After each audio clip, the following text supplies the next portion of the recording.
Board Bia have launched their Quality Assured Eggs campaign to celebrate World Egg Day 2018, which I think is taking place tomorrow. It is, Friday the 12th of October.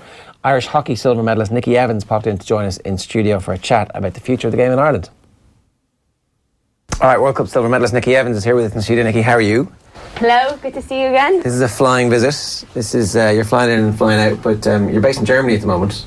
I am, over in Hamburg for my second season with UHC, so... This is the Bundesliga? The Bundesliga, yes. Yeah. You were saying that you were silver in Bundesliga, silver in the European Cup and silver in the World Cup. That's not bad. You're complaining about the year of silver. Like, that's pretty good. It's been a year of silver, but yeah, if you told me a year ago that was going to happen, I'm not sure if I would have believed you. Yeah. So yeah, it's been a whirlwind of a year, and absolutely loved every minute of it in Germany, and delighted to go back for a second season there, and also the crazy summer with the Irish women's hockey team. How did the move to Hamburg come about? How do you end up getting picked up? Because it's semi-professional, is that right? Yeah, it's as professional as hockey is going to get. So, I mean, hockey doesn't pay the bills, the food bills, which are quite large. And last year I qualified as a lawyer in Ireland, and I decided myself to take a year out and to go and play professionally. I had got an offer to play with the reigning German champions at the time, and it was something that I couldn't turn down. It was something I'd always wanted to do, and to play at that level week in, week out, in a different style, a different culture, a different language. The hockey is going better than the German, I can guarantee that. So struggling with the old pronunciations at the moment in Germany. And I'm delighted to be there for a second year now, and with that a part-time job in international law company CMS. So you get to maintain the career but actually be living like a full-time athlete, or the equivalent of... Yeah, so it's really nice and important to me to be able to develop my professional career, and something that I've always enjoyed is that hockey kind of gave me an out from working, and working gave me an out from hockey, and this was something that really stood to me in the last couple of years, and I enjoyed that. So hockey also isn't forever, and it's important for me to develop my professional career, and I'm delighted to be able to do that and have the support of such a big company in Germany to be able to continue playing in the Bundesliga. Yeah, that's the thing, because I know Gordon Darcy's written a good bit about that, about the first generation professionals in rugby, that ultimately you're told quite a bit during your career, well, all the skills you pick up and all the leadership skills and teamwork skills you build up during sport is important down the line when you go into your career, but ultimately there's not a whole pile of correlation. It's obviously a great part of your life, but ultimately it will come to an end, and I guess not being fully professional and having to dive into this is almost a benefit. You'll be really thankful for that down the line. Maybe I don't know. Maybe I'm getting ahead of myself there. Yeah, no, listen, I do fully think that there are some skills that you can transfer from the sports field that I have used in the legal career to date, and this has really stood to me, and being able to draw on certain experiences that I've had, particularly in the international field. And it's also something different, that when you get employers that really support the sport and recognise and acknowledge the achievements and what you're trying to do, it's not possible to do without the support of your employers. And I've been really lucky. When I was in Ireland, I trained in Mason Hayes and Curran, and they also were following the World Cup closely and supported my decision to be able to go to Hamburg to play at the highest level. And also now it's great to be able to work and to play week in, week out in that level, and get ourselves prepped and ready to go for the Olympic qualifiers next year. What's the general theme amongst the squad? I presume it's quite varied in terms of what they do outside of hockey. Like, is it like you've always got a very good job over there? Are they similarly kind of advanced in their careers as well, or are people have they dove into hockey early in their career and are now kind of, say, some of the older players just getting used to the idea that sometimes outside of hockey I've got to start working on my career?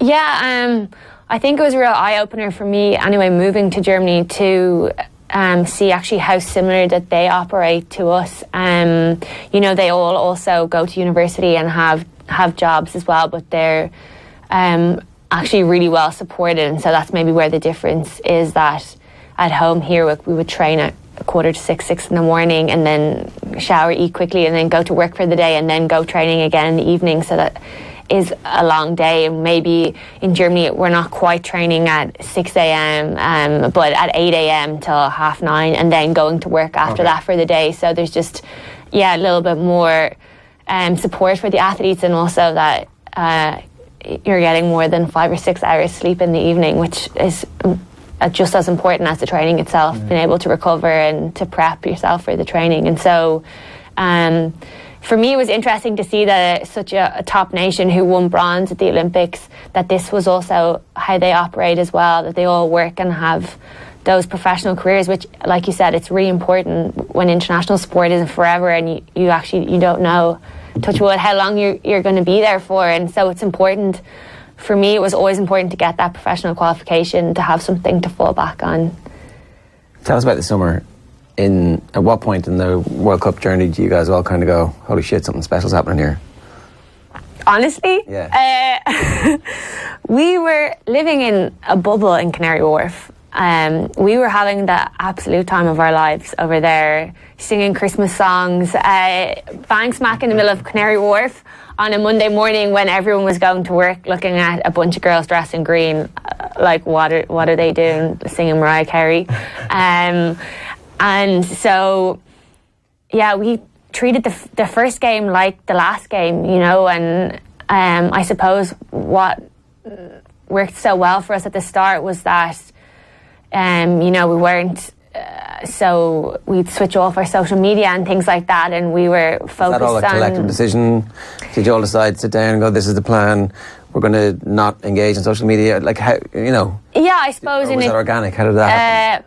More organic, I would say, not so stipulating the rules, like different people prepare for games differently, and, so we wouldn't really set out rules as such, but I think there was just a collectiveness that, certain times before the games, like we would switch it off, but then as the competition went on, you had people messaging you who hadn't spoken to in years, telling you about the hype at home, and so then at that point, I think really from before the quarterfinals, most of us switched it on to airplane mode, and wasn't until we got to Dame Street for the homecoming, actually, just how big that Green Army bandwagon was.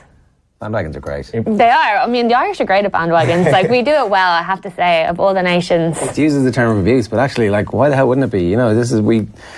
I'm a big believer in the bandwagons are a good thing, to be honest. Well, except for donut crazes, but other than that, bandwagons are for the most part. All aboard the bandwagon. There's room for everyone on them. It's true. The thing about this bandwagon was that it was truly nationwide. It was truly every single pub in Ireland that afternoon for the World Cup semi-final was just packed with people, like ole, ole, ole, ringing around a pub in Killarney, which is where I was watching it before a GA match.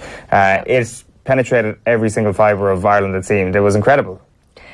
Yeah, and this, I suppose, has been one of the funniest things after the World Cup, listening to stories from family and friends and old workers and colleagues writing to you, telling you where they watched the games and where they were all around the country, all around the world. You had Irish bars in Portugal, Spain, like highlights tomorrow, Irish women's semi-final, and this is never in my wildest dreams that I think, as long as I was living, that hockey would experience something like this. And so, it's been really special to actually hear these stories of, farmers getting off their tractors in the middle of their working day to go to the local pub to watch a hockey match together. Yeah. And so, and also then watching the games back with the commentary, on RT, listening to icons who've commentated on all the great games and on the radio stations as well, and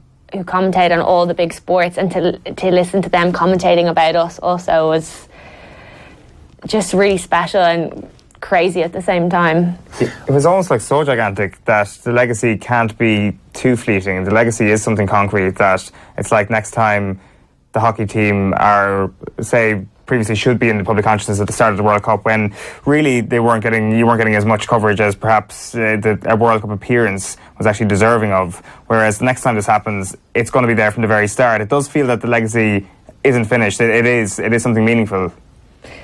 Hopefully, yeah. I mean, that's the dream for us. Like, one of our goals we set out, we wanted to inspire the next generation and get young kids involved in taking up hockey, and also keep girls involved and getting active and keep playing hockey. And that was one thing for us that we wanted to do. And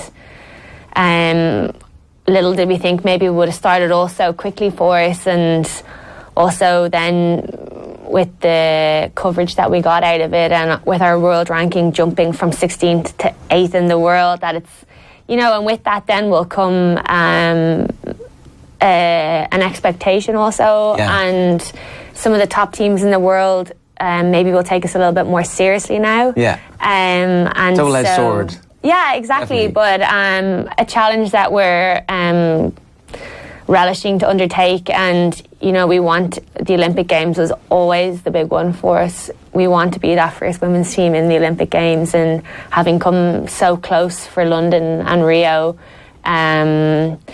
Tokyo is a must for us. And this is, you know, now is the time for us to reset and refocus and get ready for the Olympic qualifiers next year. So what's the story of those? How does that tournament work? So it's two-part. The first part of it will be in Ireland next June. So this is fantastic that maybe we can continue to build on the World Cup and the interest that we've generated. And that will be like a round-robin tournament where the top two teams will qualify out of it, but we'll be the highest-ranked team in it. So I'm confident that if we produce and play some good hockey, that we'll get out of that. And if you get out of that, you get to the next stage, or do you get to... We'll get out to the second part. Okay. And the second part now is going to be against one other opposition in a two-legged knockout game. Okay. But because of how well we've done in the World Cup, we're looking likely now that we're going to get a home draw in this. Okay. And so that will be next winter. The two-legged game would be in Ireland. And what better setting to be able to qualify for an Olympics in your home country would just be incredible for us. Intense though. I didn't realise that that's how it works. So. Yeah, they've changed the format this year because there's an introduction of a pro league, hockey pro league, with 10 teams in the world that we're currently not in the pro league. Okay. Because there's certain stipulations around it. You need to have a home pitch of a certain amount of seating stadium and rights around it, and we didn't qualify. The men nor the women's team qualified for the pro league. So is that an international pro league? An international pro league. So next year will be the first year of it. So it'll actually be interesting to see how it goes. There'll be a lot of travel involved in it for the athletes. You know, you go to New Zealand, Australia for one game, home and away. And then also next year is the European Championships next August in Belgium.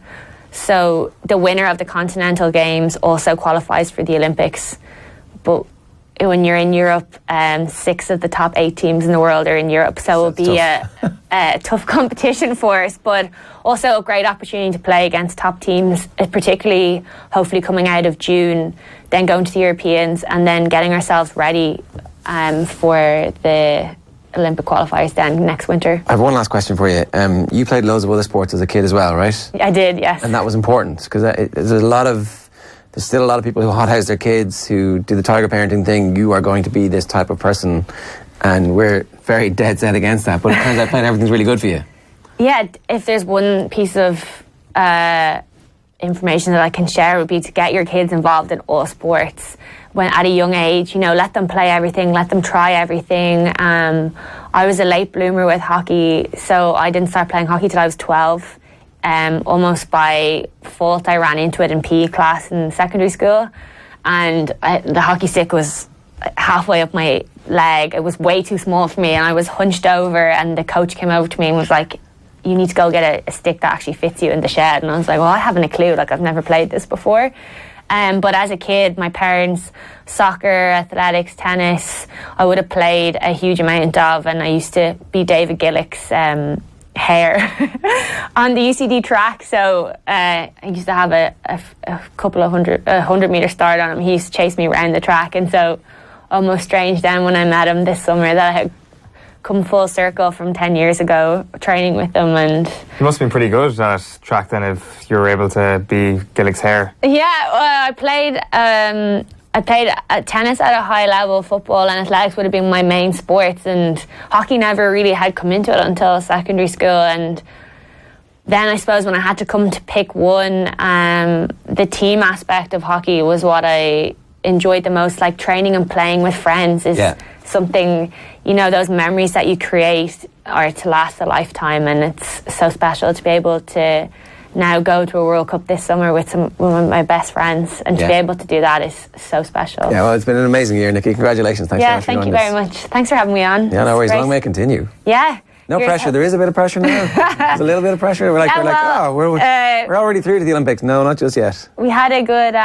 We met Ronan O'Gara there a couple of weeks ago, and he spoke to us, you know, about what we had done and his rugby experience also. And he said, you know, like you're at that point now where you get better, you get beaten, and there's not much time for us to rest now. We need to reset and refocus, and if we want to go to Tokyo, which has always been the big one for us now, it's a great challenge for us, and it's coming right around the corner, so looking forward to it. Well, best of luck. Thanks a million. Thanks a million.